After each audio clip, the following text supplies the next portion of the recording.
I know. Before you go crazy in the comments and say, bro, Exynos 2600 is not even fully tested yet. Why are you already talking about Exynos 2700? Relax. This channel is all about chip news, future plans, and where things are heading.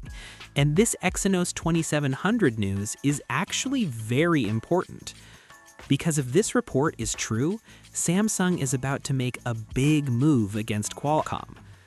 Here's the simple version first. Right now, with the upcoming Galaxy S26 series, Samsung is expected to use Exynos 2600 in about 25% of models, Snapdragon 8 Elite Gen 5 in the rest. So yeah, Qualcomm is still winning, for now. But next year, things could change big time. According to a new report from Korea, Exynos 2700 will enter mass production in the second half of 2026. And not just that, Samsung plans to use it in up to 50% of the Galaxy S27 lineup. That's not a small change. That's Samsung basically saying, we don't want to depend on Qualcomm anymore. And honestly, this was coming. Samsung has been paying Qualcomm huge money every year just to use Snapdragon chips.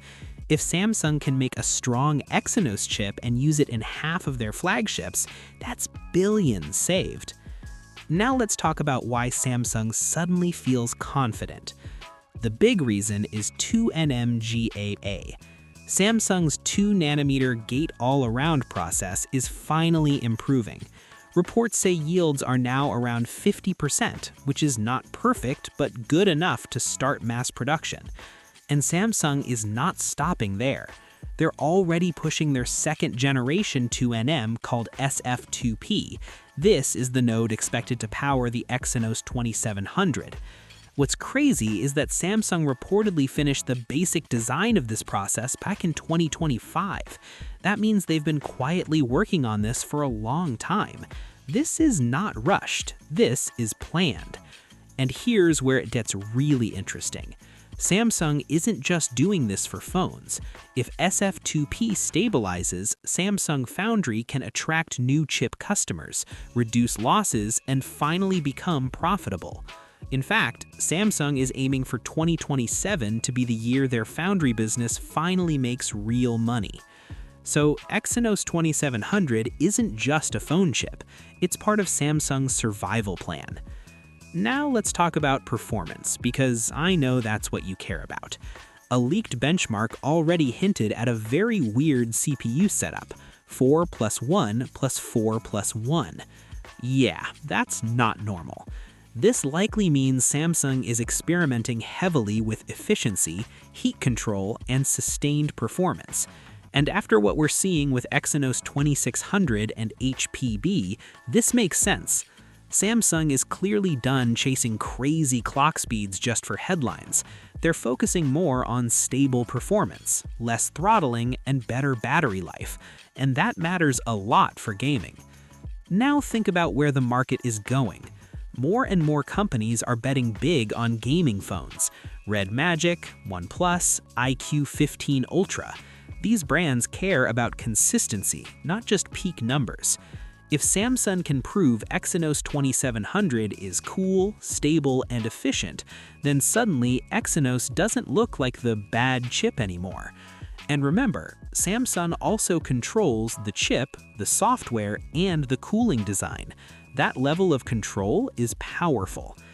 Now, one more important thing. Samsung is still using AMD GPU tech right now, but reports say Samsung wants to move to a fully in-house GPU with Exynos 2800. So Exynos 2700 is like the bridge chip. It's the one that says, okay, we're ready to scale up again. And if Exynos 2700 really hits 50% adoption in Galaxy S27, Qualcomm is going to feel that hard.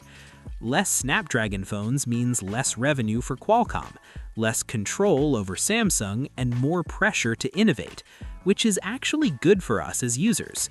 More competition means better chips.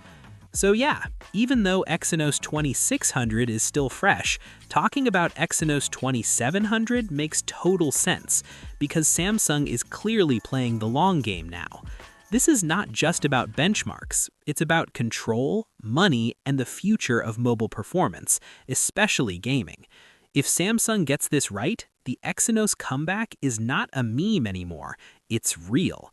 And trust me, companies like RedMagic, OnePlus, and iQOO 15 are watching very closely.